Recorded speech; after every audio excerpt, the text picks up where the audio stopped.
We're away with our next conversation in our series that we're looking at the psychology of chasing down a creative dream. And it's my absolute delight this morning to introduce an artist that I met. We met at a Gari residency last year, and I've just been watching her career go from strength to strength. It's my absolute delight to introduce Jay Feather to our conversation. Jay, would you mind taking a few minutes to give us a little bit of your story, a bit of an introduction to your practice? Yeah. Hi, Susie. I'm Jay Feather, and I am an abstract artist, so very expressive, abstract, sort of floral, sometimes other items in there, and lots of different things from my daily life in my works. I started art. Oh, actually, I loved art probably from year 11 and 12, but I never thought of having a career as an artist, I guess. I thought, oh, well, that won't be a real job. I'll have to go and get a real job. And I was never a technical drawer, though. I thought when I was really young that I wasn't good at art because I couldn't draw very well. So I think I got more so into installation art from when I was younger. So installation art year 11 and 12, and then I had a little exhibition at the gallery in Bundaberg because I'm from Bundaberg, and then I went on to do fine arts, a diploma of fine arts in Brisbane. Yep. And and then that was a load of fun. It was amazing for 2 years. I had lots of fun. I didn't go to university. I could have, but I still had that thing in my head saying, oh, you won't get a good career being an artist. So I thought, well, let's save some money. I don't want a massive HECS debt. I'm going straight. I'll just go to TAFE, and I'll just have a lot of fun making stuff and producing. And so I did that at South Bank, Brisbane. And then, and then I got a job in marketing. So it completely went a different way with me. And then I did that for a bit. And then for like a little while after, I got a job in a government job, a horrible government job for 5 years. So I didn't really do any art at all. And then I just went, what am I doing with my life? So then I ended up doing a creative industries degree in Cairns. And I think that's what sparked a bit more of me to go back to art and go back to a practice and enjoy being creative again. And embracing that back into my life. And and I haven't looked back from now. So fast forward a few years, and now I'm back in Bundaberg. So I did that creative industries degree in Cairns, and now I'm back in Bundaberg. Had my son, and then I fully could get into my work practice. So now I'm pretty much full-time artist, and so it's wonderful. Yeah. So where do you think that that confidence comes from? Because I would probably say that of the artists that I've met in the past couple of years, your confidence really shines through. Like there's a determination, there's I feel like there's goals and there's fight, and there's nothing else you should be doing. I'm really curious, like at what point does that dialogue shift to I can do that, and then what kind of things are inspiring that? I don't know. Like, that's a really unique question.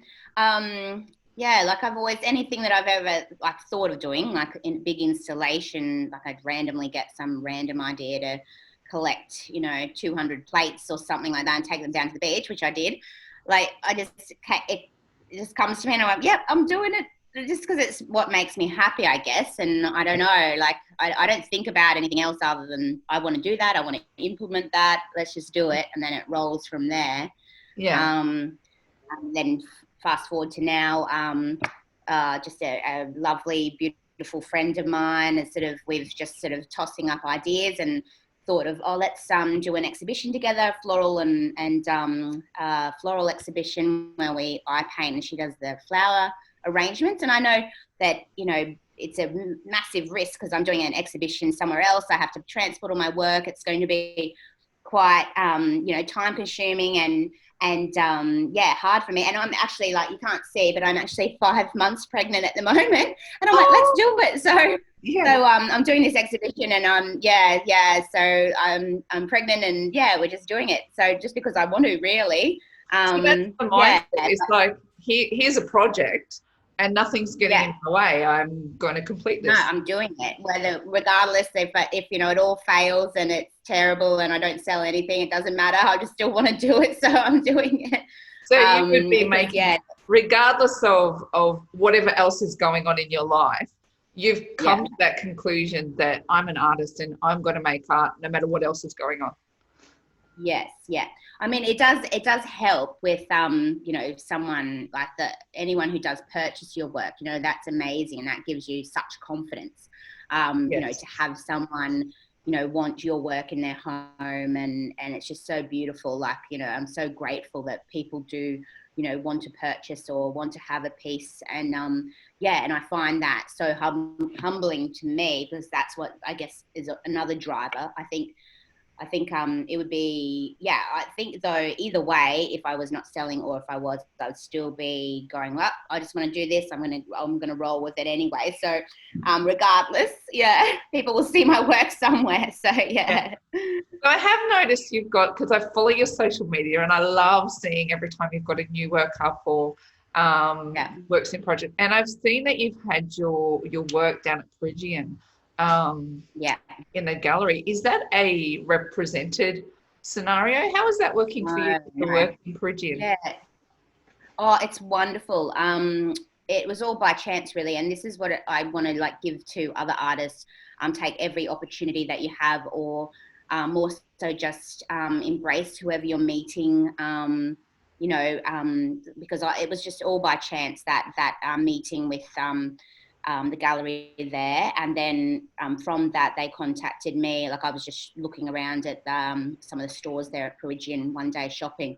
Mentioned that I was an artist, and then I was contacted by them. So, you know, I don't know. Like, it's weird. Is so sorry. Life is just so weird in the sense that you can, you know, it can change you so much just from one simple thing. Like, I might not have even been shopping that day or gone to Parisian and met the people that I was meant to meet, you know. So it's just all about who you meet along the way, and those experiences and people you come across, I think. And also embracing those experiences. Like today, you know, you said, do you want to do an interview? Okay, yep. You know, like there was no like, oh no, I don't really, you know, like I'm busy, or there was nothing like that. I'm like, yep, let's do it. Like, if an opportunity comes up, like, you know, with you contacting me, I'm like, yes, yeah, let's lock it in. So any opportunity, I think I've just gone, okay, I'll do it, you know. Yeah. So Yeah. yeah, So you're prepared for when opportunities come. So when you had that conversation with the gallery down in Phrygian, were you directing them to your website, or did you have what kind of was the clincher for them to want to bring you into their circle? I would have mentioned that that, yeah, like I'm on Instagram, like probably every other artist who might, you know, come across anyone from a gallery will say, oh. So yeah, so, and then I guess from there, so I think Instagram is a really good profile for any artist, you know, wanting to have their work out there. Yeah. It is a good tool. I mean, it's changed a lot. Like, this was 5 years ago now for me, and I find that it probably was better 5 years ago than it was now. But in the sense that you know, it was a bit more authentic, and you know, you got to see a whole wide variety of artists' work. But now it's sort of like you get that bit of marketing in there, and you know, celebrity stuff, which I'm like, I don't want to look at this stuff. I want to look at art. I want to look like, you know. So yeah, so I think it was a bit more, I think it was a bit better than 5 years ago, but yeah, it's still great, and it's an amazing tool.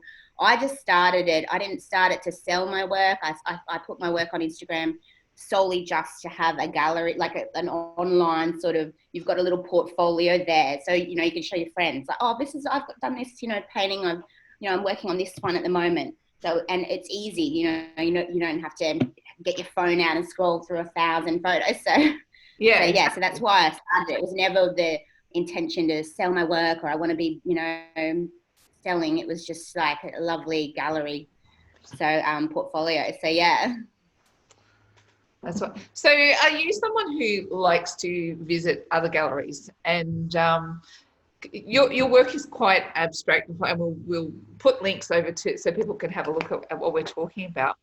Do you look at other galleries and draw inspiration from other artists, or where does your inspiration come from, and where do you how am I trying to phrase this? Is No, like that's through your studies, like, because one of the things you do when you go into formal study is you look at a lot of other artists' work, and you do, you know, it's encouraged to go visit galleries. Is that something you enjoy, and does it influence your work? That's the question I was trying to get out. Yeah. Oh, well, I definitely enjoy going to galleries, and I love going to Goma and all that sort of stuff. So yes, and love looking at other artists' work. Like I follow a lot of artists and enjoy that. I don't really like. It's hard.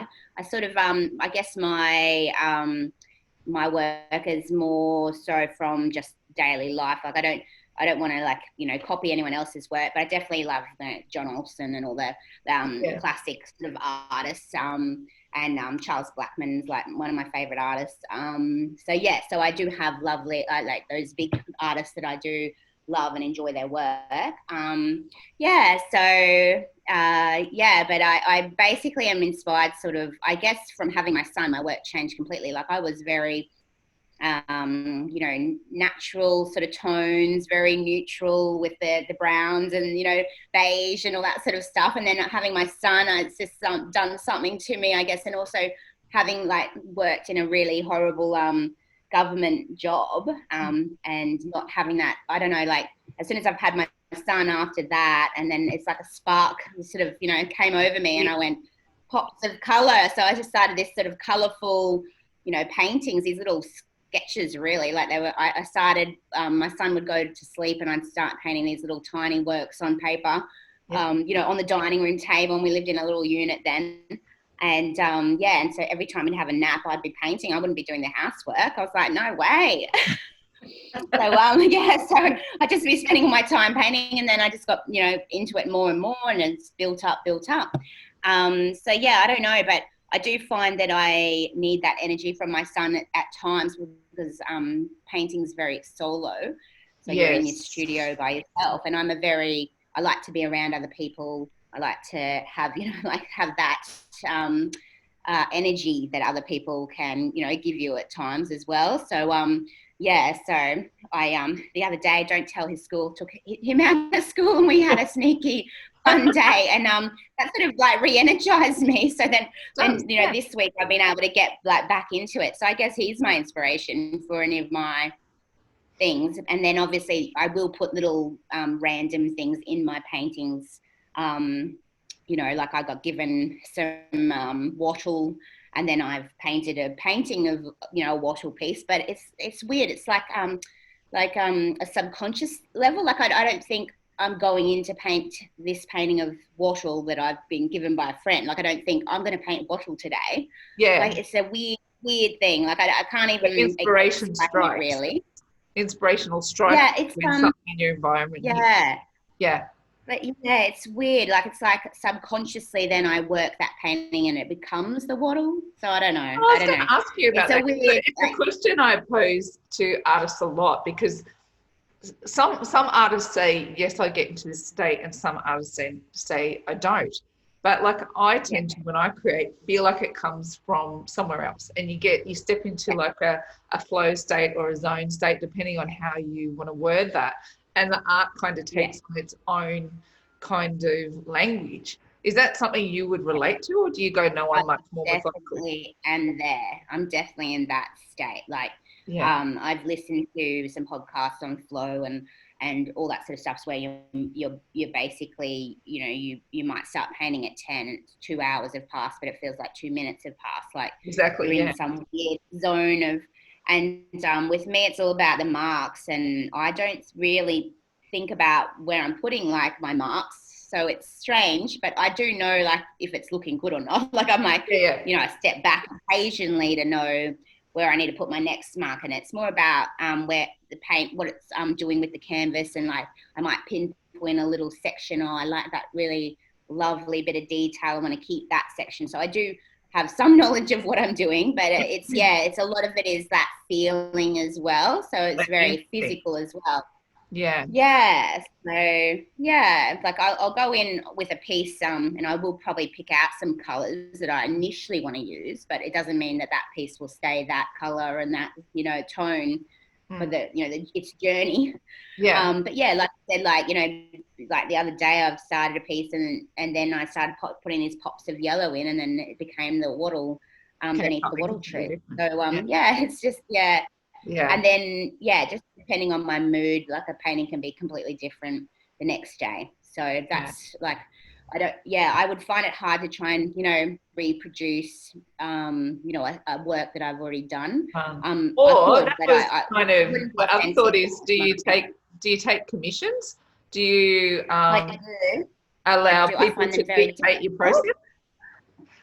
Yeah, I know. I do find them very difficult. I do take them because I never say no to anyone. I will take a commission. And also that's it for me in my head. Like I think, oh no, it's a commission. It's, I get a bit like, okay, because I feel like maybe I can't put what I would like to down if they're depending on, if they want a certain color and all that sort of stuff.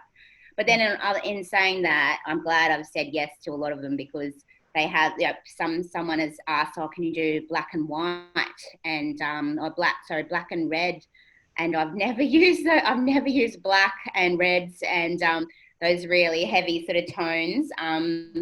So it was a massive challenge, and at one point I thought, I don't think I can do this, and it wasn't working. And then for some reason it just came together, and it actually really pushed me, and it was probably one of my best works that I've done today. So yeah, and then I've used that in another work with the way I produce that work. So I guess you always learn something from a piece. Definitely. So that was nice. So that initial dread of like, oh, it's a 2 meter and a 2 meter by 1.5 meter painting, and I have to paint it red and black. It turned out fine. So. Well, that kind of leads me into my next because I'm really interested to dig into the psychology of what makes artists tick, and particularly those artists who are having a little bit of longevity in their career, or they're doing this as a focus. And that idea of having stumbling blocks for you in this circumstance, it was the color palette and the idea of having a commission to do. But have you come up against other blocks in your career, perhaps from people who think that making art is not a great career choice, or that what you're doing is, I've heard people say it's a selfish career. Have you come up against any of those barriers against people telling you that making art's not a great career choice? I think I would have come across that younger when I was younger. And that's why I guess I had that, thought in my head from a young age of, it wouldn't be a real job. I'd need to go and find something, and then I could do art on the side or something like that. But later on, I guess I've had just lovely, amazing people around me that are very like, yeah, you keep going, keep doing it, like very encouraging. So I haven't had that, now. So after having Hudson and I've had a very supportive husband, which is amazing. Gold, right? He does work full time, so that has helped as well with me being able to put that time in initially, because I wouldn't be able to probably live off anything or money that I've made for those first few years. Which would have been like very hard. So I can see why that it's just so hard for people to become full-time, because you need to invest that time in your practice to be able to get confidence in yourself as well, and and also things take time where you're approaching galleries or you're contacting people. So I've definitely had no, sorry, go. Yeah, you go. I was going to ask definitely you, had a lot of positives. Yeah.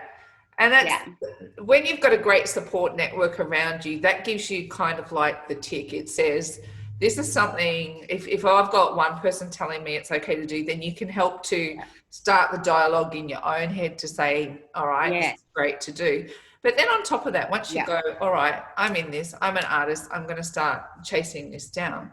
Do you do some like goal planning and strategizing, or is it waiting for opportunities? How do you manage the business of being an artist and getting your work forward? Yeah, I guess yeah, I don't do too many goal planning or anything like that. Maybe I should. Maybe that's really good. I guess actually on a smaller level, Yeah. 5 years ago, I wanted a studio, like badly wanted a space because I've been working in my spare room, and sometimes, like, when we lived in that unit, it was on the dining room table. So I've always known that I want my own space and to have it separate from the house.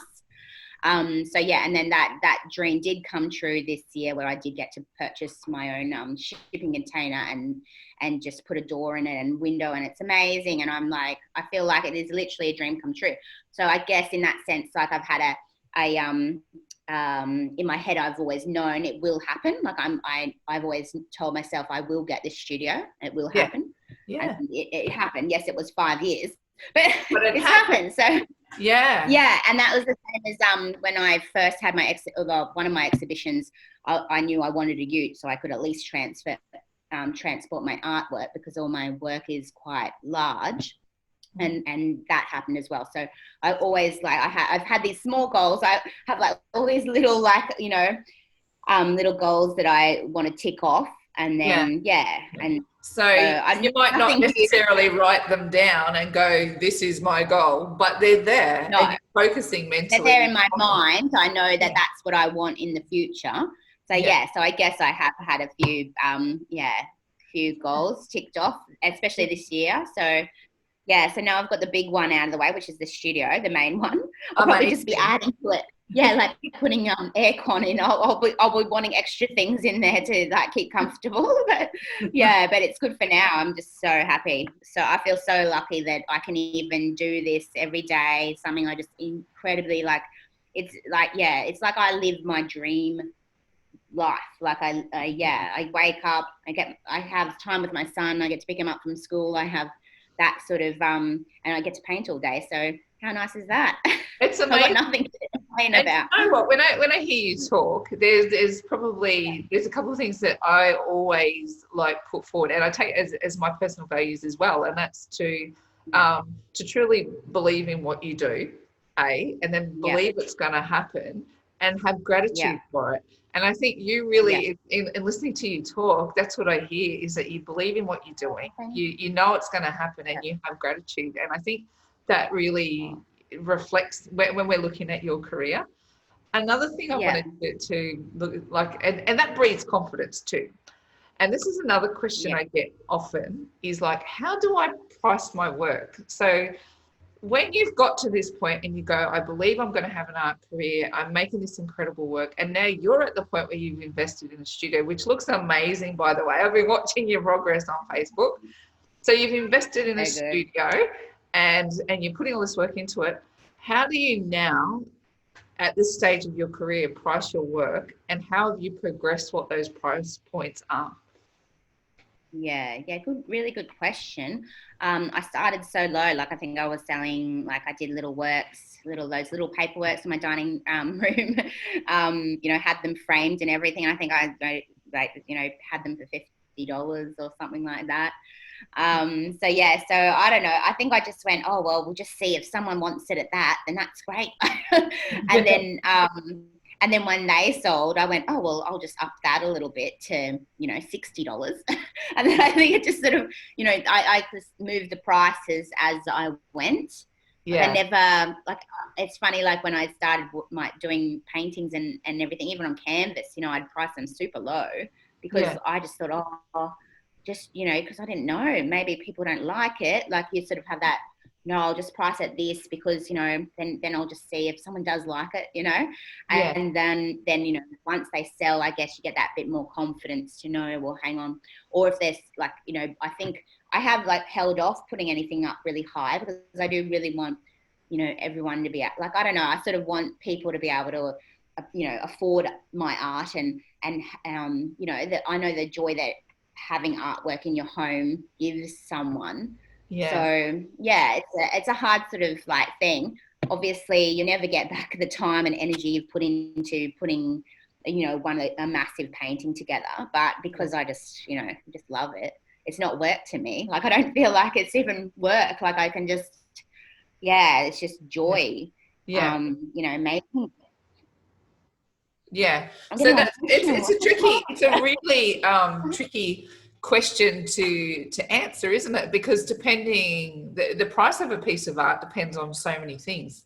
And Yeah, your career progression is actually one of them that counts in pricing your work. So and it's advice yeah, I give too, is like if you're just starting out and you haven't built a career, is your question yeah, is, do you really want to, do you want to sell the work, or do you want what you think it's worth?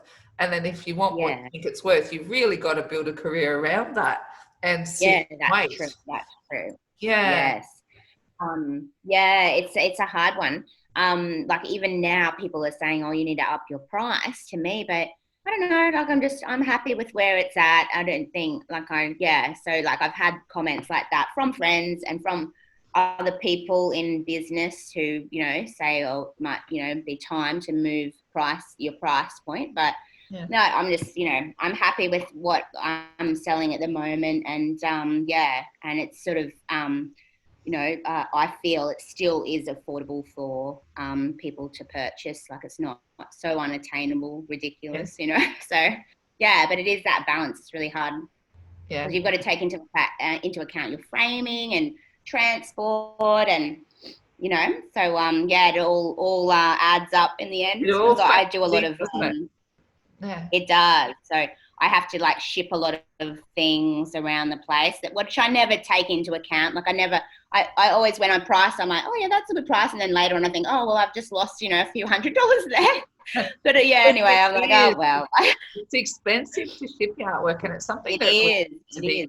considered when you're Yeah. pricing, isn't it? It's like, Yeah. can I pack and send this affordably? And then if Yeah. work sort of online is going, well, Yeah. this is the price, but then you've got to pay the shipping, and sometimes Yeah. Yeah. that can like that can cancel a deal. People go, oh, I'm not paying that shipping, and then you've got to wear Yeah. it if you want to sell it. So it's something that's really important for artists to Yeah. take on, for sure.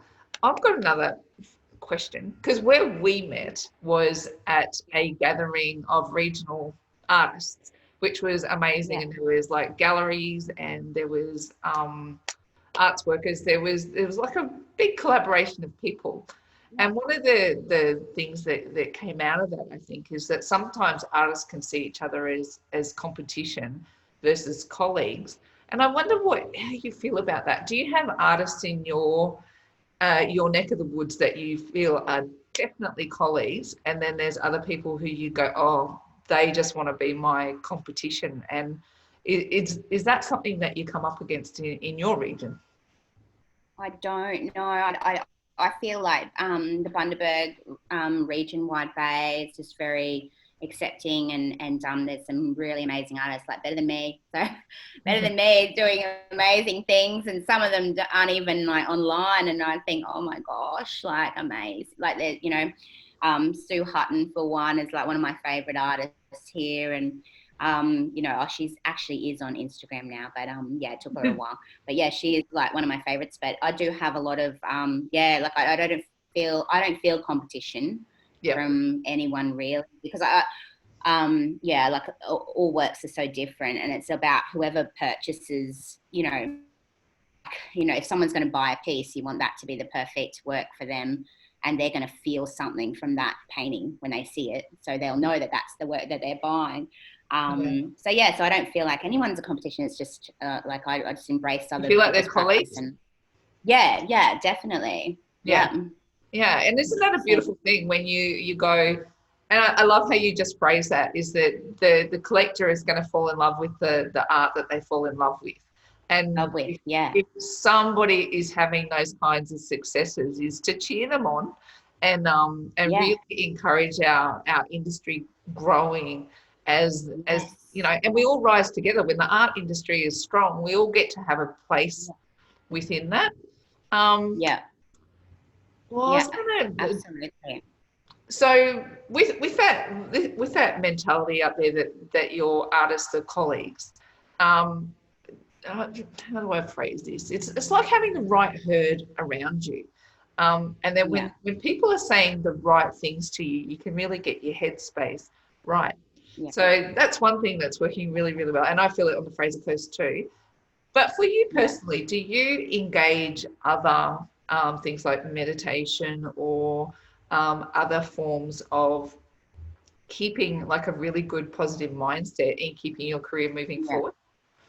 Like on a personal I think level?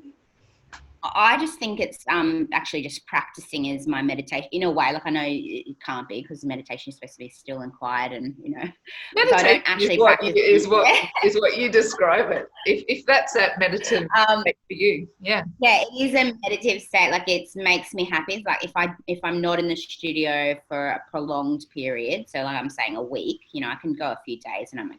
But if it's about a week and I haven't made anything, I'd sort of feel a bit like I have no purpose. Like I know that sounds horrible, but like I love to be able to be creating and daily, and it feels really good. It's good for my soul, I think. Yeah.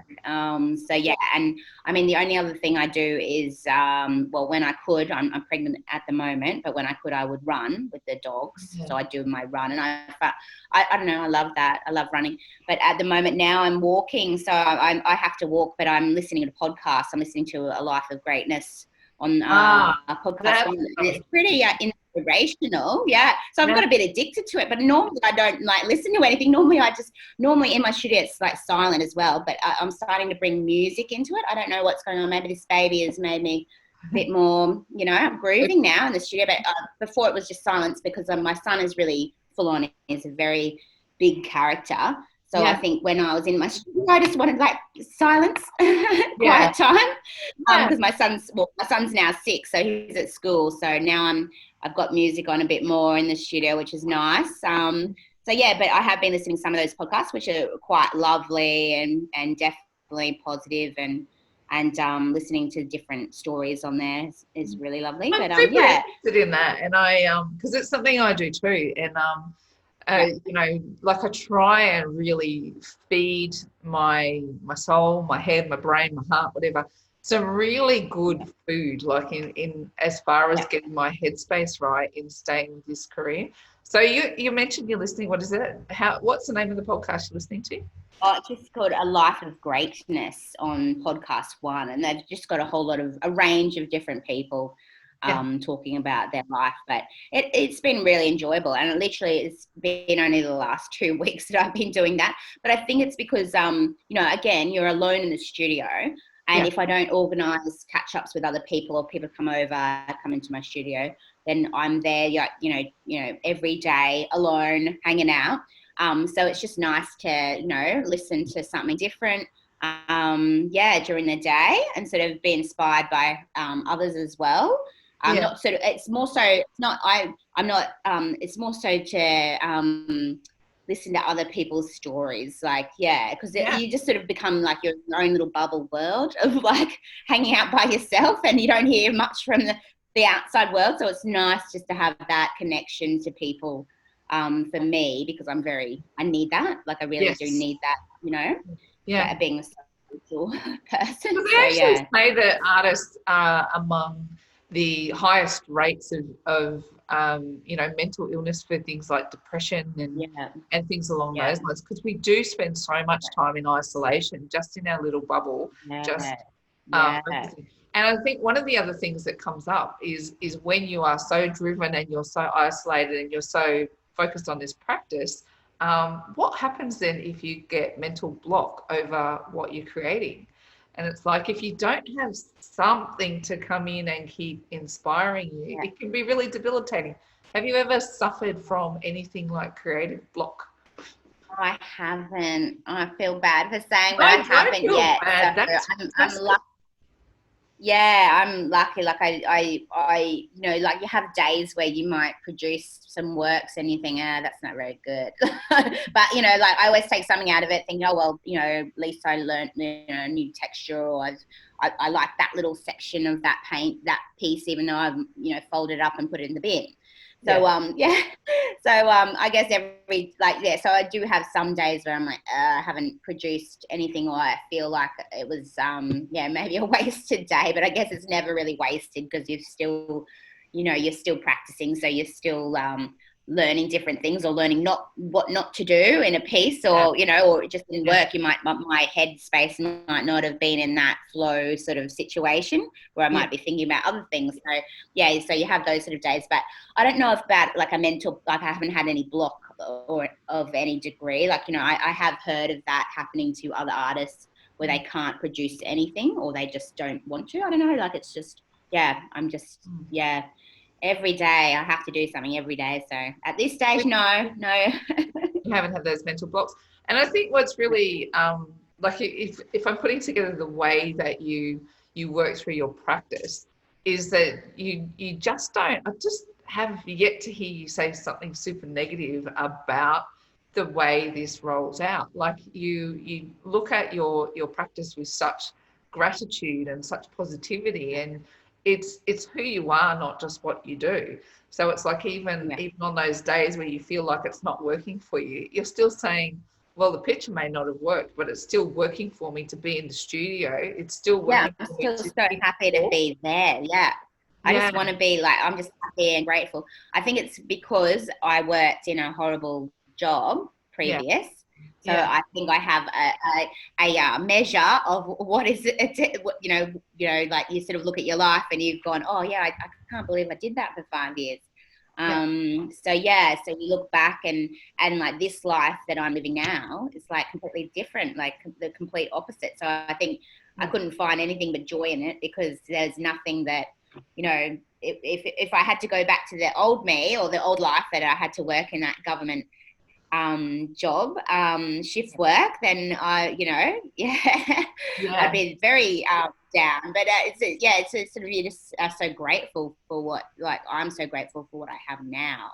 And a son, so that's nice as well, adding him into the mix, and another one on the way. So I'm really grateful.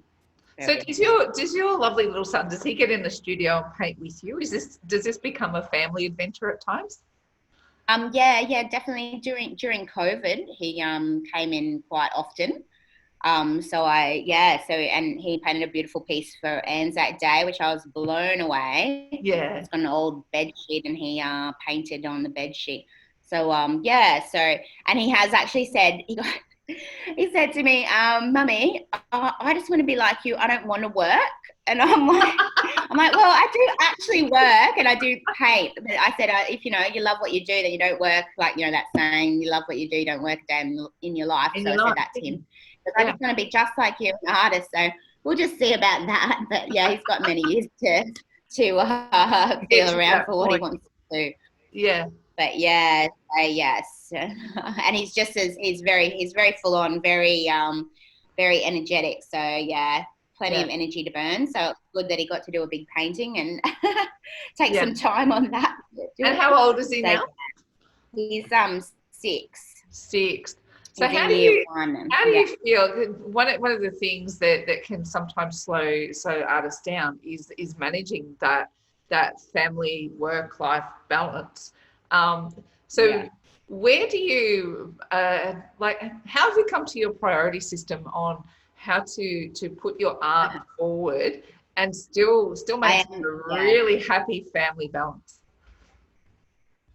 Well, I'm again lucky I have a very supportive husband, because you know what my motto is with the housework already. Like, I don't do it. I know.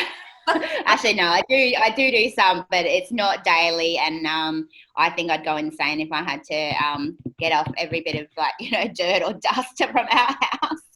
So I'm very, very I definitely prioritize my painting, but over doing the housework. But I still do loads of washing every day. So put a load on and then do my painting, come back. So the washing still continues, because that never ends. It's always never ending. Like I said, like my practice is very expressive and I guess, I don't know, like I'm very quick as well with my mark making. So I think that has assisted me with being able to produce. I think, like some technical artists who are oil painters, like I do use oils.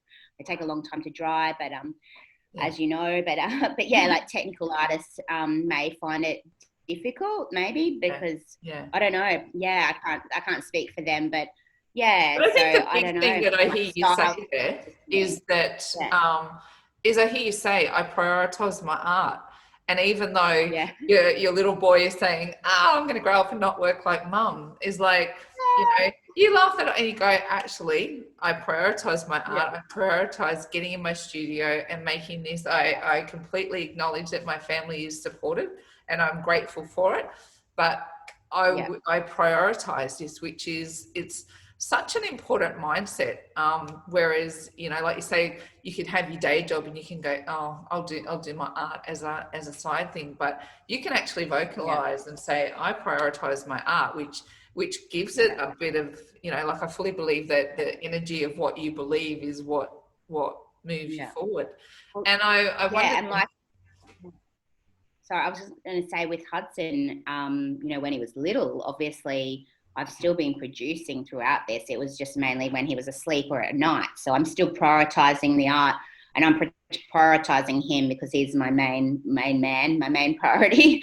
Yes, yes, So yes. yeah, but I'm still prioritizing my practice. Yeah. I'm not saying I could have easily just gone, oh, I'm just tired, but I think it's more so you have that want, you've got that energy, like it's something in like that gives you like art gives me more energy, so if I don't do it then I'm like, oh, so at night I used to paint, and then wake up the next day and it's a horrible painting because you've like painted in this horrible light, but so like yeah so But so I you just actually do it read when you can do it. science is actually proving what you're saying in that that creative state actually raises your level of dopamine.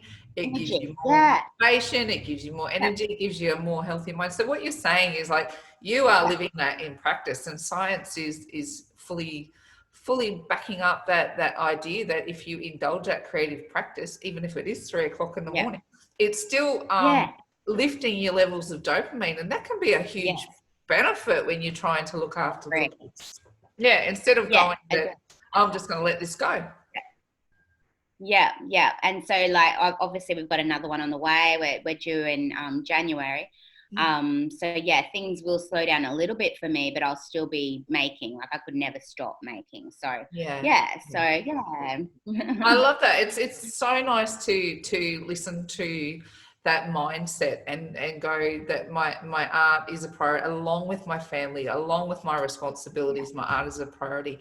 Now, probably of the artists I've been watching over the last little bit, that I've watched you become more and more visible on social media. So with your growing practice, how do you prioritize your social media presence? Do you have a strategy for it, or is it just I'm going to post every day, I'm going to share? Is there a process that you have around being visible? Yeah, I think it's just I just try and post every day. I know that there are things like you should post in the afternoon, like higher traffic and stuff like that. But in the afternoon, it's my time with my son. I pick up Hudson. That's our time, our special time together to hang out. Mainly it's just if I can get a post up during the day sometime, then that's great. Like and that's more so for business sort of stuff, and also just to document where I'm at in the painting as well. Like I Yes. actually really like going back and checking out, like checking out any, like, because I do put up some videos as well and going, oh, how did I do that piece? Because I look Yeah. back, Yeah. it's all about the feeling at the time and you're just involved in it. And then I thought, where did I start on that one? And I go back and have a look. So it's a nice documentation of your work as well. But yeah, I do like to put one thing up most days. So, but if I can't do it on a day, I You're don't not stress out phased or if anything. it So doesn't yeah, happen. just get it done. Yeah. Yeah, Yeah. it happens. That's what, Yeah, and I've loved watching, like, it's like seeing your progress and just seeing, even if it's every other day, just seeing what's happening and seeing your studio yeah. grow Thank and the you. family stories as well as the artwork. I love Yeah, seeing the story behind the story and getting to know a little bit more about who yeah. you are. Yeah, see, Another I place. feel like I'm a bit bad at that. I feel like I'm bad at that. I don't really tell too much about myself, but maybe I should, but I do like, you know, obviously about the painting. I'm like, oh, I've got this one on the go, I've got that. But I never sort of really delve into what it's about or me or anything like that. But I don't know. Yeah, But maybe seeing you share all the stuff about your studio lately was like, oh, yeah. that's so exciting to see you. Oh, yeah, the install. Yeah. Yeah. I loved Yeah. seeing that behind the scenes stuff, which was really like getting to know what's going on beyond your paintings. And I thought it was really lovely to see those stories. And I love when artists share and give us a little bit of an insight more to who they are and what their practice. People find that boring if they don't see a painting. I feel like, but I did really want to put the shipping tag because that's something major in my like art career. Like I was definitely keen to that, but I'm not the one to sort of get like, you know, talk too much or want to, you know, tell people about things. Like I'll just show the paint, just show the work, and that's it. I'll leave it at that. But it's nice of you to say that you like enjoyed that, because maybe I should, you know, open up a little bit more, or you know, something like that. I think in this modern age where you know, social media is that platform now, is where we're intrigued about each other, and is like, because you and I are not going to be able to catch up over coffee super easily, you know, because of a bit of distance. I'm having my coffee. I've got one down here too. But to be able to go, oh, look what Jay's doing. She's got this great new studio, and then you know, seeing what's happening at Perigian and seeing what's happening with the work that you're sharing, it's like I feel like I can still connect with those stories that you're telling, and see you as a person as well as the art and the practice. And I think those three things all come together really beautifully. And we get more intrigued about the artwork when we start to know the person and the stories behind them. I think it's really, really gold to share, and don't ever think it's boring at all. I really think that's what social media is all about. I know. I probably should be better at that. Yeah. Are you doing? Yeah, thank you. So I wonder then, other facets of artists' careers that some people say, yes, I do them, no, I don't do them, is things like competitions. Have you ever explored that facet of your career, putting your work into competitive exhibitions? Yeah. I entered in the cream of the crop, the regional art awards, Yeah. So I've entered there, and I've entered a few others. I entered Little Things Art Prize in Sydney and was successful there, which was nice. But I tell you what, the shipping cost a lot more than I was happy to just leave the painting down there, just someone take it home. I had to get it like by courier, like had to be on a specific day and time. So I think that is really hard for a regional artist at times, but I don't go searching for the next, you know, competition or anything like that. I think it's really just a lot of things, like my work is all by chance, and so if at the time I see something pop up and it says, oh, and then I've got a painting, then I'll be like, oh, I could enter that one. But I haven't actually worked towards a competition, actually. I just that's just made me really think about your question. I haven't actually done a painting specifically for a competition. So I've always had just a painting somewhere, and I'm like, oh, I'll just pop that in, see how it goes.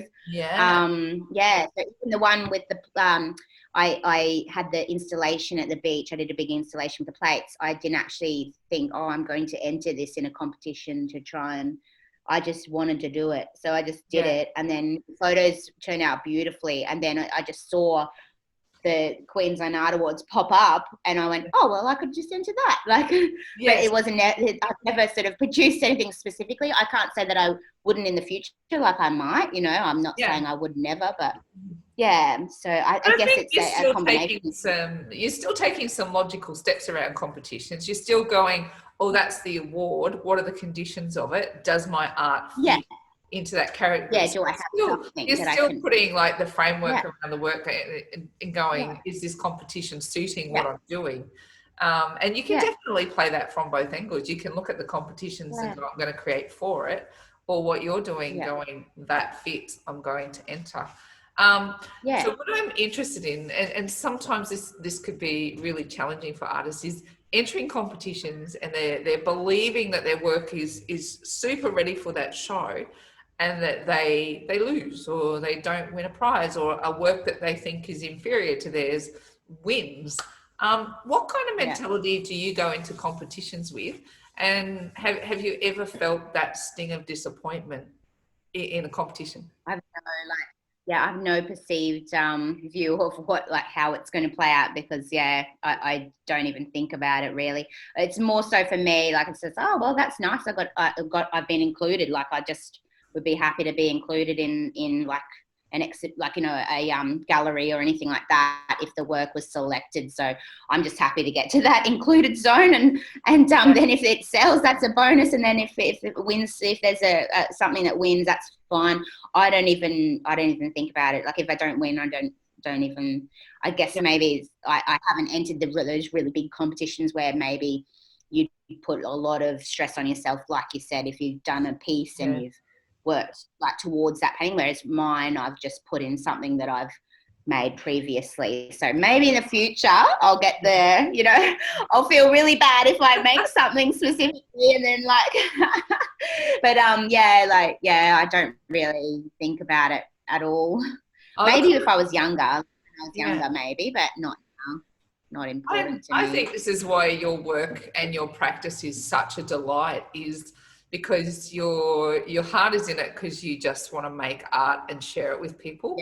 And then the reward of that is just icing on the cake. And you know, that detachment from the outcome, I think, is why your art sings so much. And it has this feeling of I'm here because I just want to express, not because I have, you know, grandiose ambition. Although grandiose ambition is fine, but you know, that detachment from the outcome, I think, is why there's such a pure and lovely energy about what you're delivering, which is thank you. and it's such a delight to talk to you and to hear you articulate how that rolls for you. And I think it's something really lovely to share with other artists.